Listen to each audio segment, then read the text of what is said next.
Welcome to our channel Ilmi Dunya. Knowledge is power.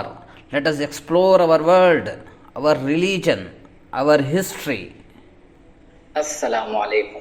واقعہ 6 سن ہجری کا ہے۔ محمد صلی اللہ علیہ وسلم اپنی دعوت دین کو مدینے سے باہر لے جانے کے لیے 8 بادشاہوں کو خط لکھتے ہیں۔ ان میں سے ایک کا نام تھا ثمامہ بن اسال الحنفی، جو اپنی قوم کا سردار اور یمامہ علاقے کا حاکم تھا۔ جب رسول اللہ صلی اللہ علیہ وسلم کا خط ثمامہ بن اسال کے پاس پہنچتا ہے تو غصے میں آ کر محمد صلی اللہ علیہ وسلم کے دعوت کا انکار کر دیتا ہے اور محمد صلی اللہ علیہ وسلم اور صحابہ کا موقع ملنے پر قتل کرنے کا پرعزم ارادہ کرتا ہے۔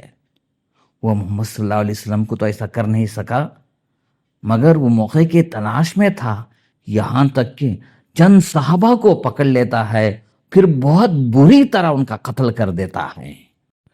جب یہ خبر محمد صلی اللہ علیہ وسلم کو پہنچتی ہے تو آپ صلی اللہ علیہ وسلم خون کا بدلہ لینے کے لیے صحابہ کے درمیان اعلان کر دیتے ہیں۔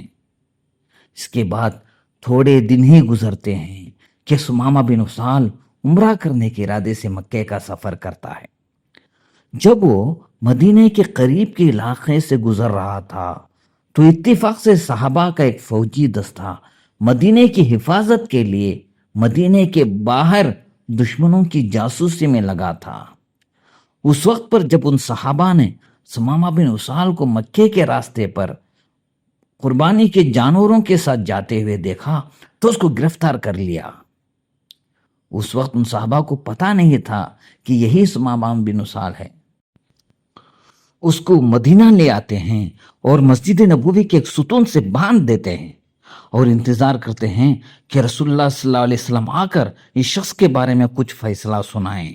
جب رسول اللہ صلی اللہ علیہ وسلم مسجد کو آتے ہیں تو دیکھتے ہیں کہ ثمامہ بن اسال ستون سے باندھا ہوا ہے۔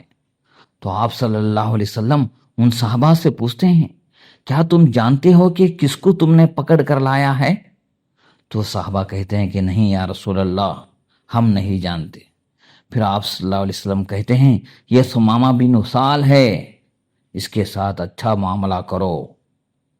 پھر آپ صلی اللہ علیہ وسلم اپنے گھر والوں کی طرف جاتے ہیں اور کہتے ہیں کہ تمہارے پاس جو بھی کھانے پینے کے لیے ہے اس کو جمع کرو اور ثمامہ بن اسال کے پاس اس کو بھیج دو۔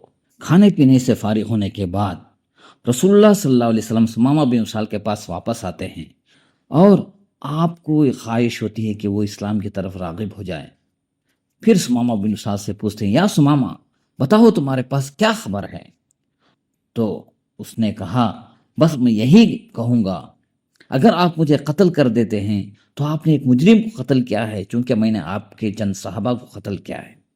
اگر آپ مجھ پر احسان کریں اور مجھے معاف کر دیں تو میں آپ کا شکر گزار رہوں گا، یا اگر آپ کو مال چاہیے تو بتائیں، جتنا آپ کو مال چاہے میں دے دوں گا۔ تو رسول اللہ صلی اللہ علیہ وسلم 2 دن تک اس کو چھوڑ دیتے ہیں اور ان 2 دنوں میں کھانے پانی کا اس کو انتظام کرنے کا حکم دے دیتے ہیں۔ 2 دن کے بعد رسول اللہ صلی اللہ علیہ وسلم ثمامہ بن اسال کے پاس آتے ہیں، پھر پوچھتے ہیں، ثمامہ بتاؤ کیا خبر ہے؟ تو ثمامہ بن اسال وہی جواب دہراتے ہیں کہ اگر آپ قتل کر دیں مجھے تو آپ نے ایک مجرم ہی کو قتل کیا، اگر آپ احسان کر کے چھوڑ دیں تو میں آپ کا شکر گزار رہوں گا، یا اگر آپ کو مال چاہیے تو بتائیں میں آپ کو مال دے دوں گا۔ پھر آپ صلی اللہ علیہ وسلم وہاں سے چلے جاتے ہیں۔ پھر تیسرے دن اس ثمامہ بن اسال کے پاس واپس آتے ہیں، پھر وہی سوال کرتے ہیں، ثمامہ بتاؤ کیا خبر ہے؟ ثمامہ بن اسال پھر وہی باتیں دہراتے ہیں کہ اگر آپ قتل کر دیں تو آپ نے ایک مجرم ہی کو قتل کیا، اگر آپ احسان کر کے چھوڑ دیتے ہیں تو میں آپ کا شکر گزار رہوں گا، یا اگر آپ کو مال چاہیے تو بتائیں میں آپ کو مال دے دوں گا۔ اس کے بعد آپ صلی اللہ علیہ وسلم صحابہ کی طرف دیکھتے ہیں اور ستون سے باندھی ہوئی رسی کو کھولنے کا حکم دیتے ہیں۔ پھر ثمامہ بن اسال مسجد کے باہر نکلتے ہیں اور مدینے کے کنارے ایک کھجور کا باغ ہوتا ہے اور وہاں پر پانی کا ایک گڑھا ہوتا ہے، اس میں غسل کر کے واپس آتے ہیں اور سیدھا مسجد نبوی کے اندر داخل ہو کر صحابہ کی مجلس میں کلمہ شہادت ادا کرتے ہیں، اشہد اللہ الہ الا اللہ و اشہد ان محمد عبدہ و رسولہ۔ پھر رسول اللہ صلی اللہ علیہ وسلم کی طرف دیکھتے ہیں اور کہتے ہیں، اللہ کی قسم، اس سرزمین پر آپ سے زیادہ میں کسی اور سے نفرت اور دشمنی نہیں کرتا تھا، لیکن اب میرے نزدیک آپ سے زیادہ کوئی محبوب نہیں ہے۔ میں آپ کے دین سے زیادہ کسی اور دین کو نفرت نہیں کرتا تھا، لیکن اب آپ کے دین سے زیادہ پسندیدہ میرے پاس کوئی دوسرا دین نہیں ہے۔ آپ کا یہ شہر مدینہ میرے پاس سب سے زیادہ ناپسندیدہ جگہ تھا، لیکن اب آپ کا یہ شہر میرے لیے سب سے زیادہ پسندیدہ جگہ ہے۔ یہ کہنے کے بعد پھر کہا، یا رسول اللہ، آپ کے ساتھیوں کے قتل کا جرم میرے اوپر ہے، اس کے بارے میں آپ کیا جواب دیتے ہیں؟ تو آپ صلی اللہ علیہ وسلم نے فرمایا، آج تم سے کوئی بدلہ نہیں لیا جائے گا، چونکہ اسلام پہلے کے گناہوں کو معاف کر دیتا ہے۔ پھر آپ صلی اللہ علیہ وسلم ثمامہ بن اسال سے کہتے ہیں، اسی دین کی دعوت دے کر میں نے تمہارے پاس بھیجا تھا۔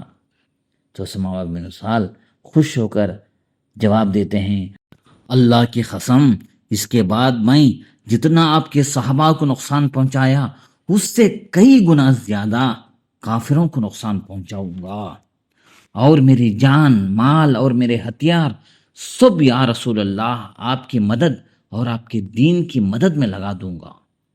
پھر ثمامہ بن اسال نے کہا، یا رسول اللہ، میں عمرے کے سفر پر تھا، اس وقت پر آپ کے گھوڑ سوار صحابہ نے مجھے پکڑ لیا تھا، تو اب آپ مجھے کیا مشورہ دیتے ہیں؟ تو رسول اللہ صلی اللہ علیہ وسلم کہتے ہیں، تم اپنے عمرے کے سفر کو پورا کرو، لیکن اللہ کی شرعی حکم کے مطابق کرنا ہوگا۔ پھر رسول اللہ صلی اللہ علیہ وسلم ثمامہ بن اسال کو عمرے کا طریقہ سکھاتے ہیں۔ جب ثمامہ بن اسال مکے کے بیچ پہنچتے ہیں تو شریعت کے مطابق اونچی آواز سے تلبیہ بلند کرتے ہوئے جاتے ہیں۔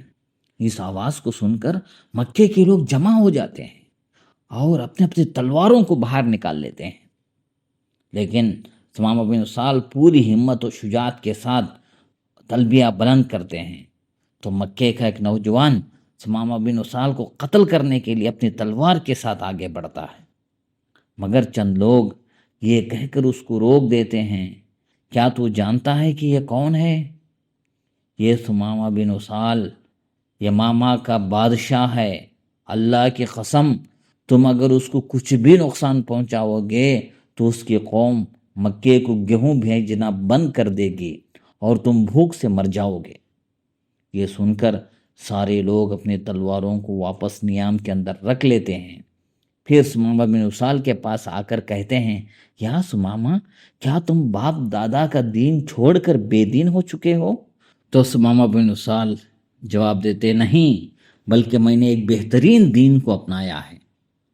پھر مکہ چھوڑ کر واپس یمامہ جانے کے وقت پر کہتے ہیں، اللہ کی قسم، میں یمامہ جانے کے بعد یمامہ سے گیہوں اور خیرات سب مکے والوں کے لیے بند کر دوں گا، جب تک تم سب کے سب محمد صلی اللہ علیہ وسلم کے دین کو قبول نہیں کر لیتے۔ پھر ایسا ہی ہوتا ہے، یمامہ کو پہنچ کر ثمامہ بن اسال حکم کر دیتے ہیں کہ مکہ والوں کے لیے اناج بھیجنا بند کر دو، یہاں تک کہ مکے میں قحط سا ماحول ہو جاتا ہے۔